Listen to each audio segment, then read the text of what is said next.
ବ୍ୟାଘ୍ର ଦେବୀଙ୍କ ବାର୍ଷିକ ଯାତ୍ରା ଆଜି ଅନୁଷ୍ଠିତ ହୋଇଯାଇଛି।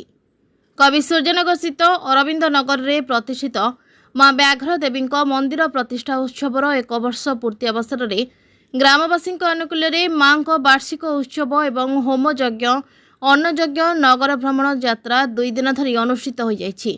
ଶତାଧିକ ଗ୍ରାମବାସୀ ମହିଳାମାନେ ଘଣ୍ଟ ଢୋଲ ହୁଳହୁଳି ବାଜା ବାଜଣା କରି ମାଙ୍କୁ ଧରି ମନ୍ଦିରରୁ ବାହାରି କବି ସୂର୍ଯ୍ୟନଗର ଦେଇ ନଗର ପରିକ୍ରମା କରିଥିବା ଦେଖିବାକୁ ମିଳିଥିଲା।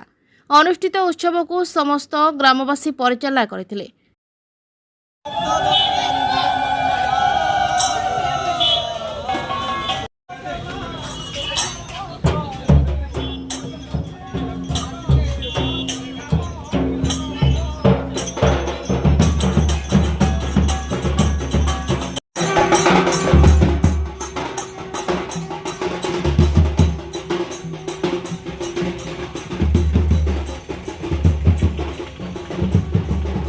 सूर्यनारायणाय नमः।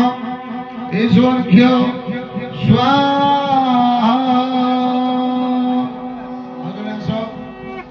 रासो जगतपते अनुकंपाय मा भक्त्या पुराणार्घ्यं दिवाकरः। ओम सूर्यनारायणाय नमः। ईश्वर्घ्य स्वाहा। Bureau report JMJ news.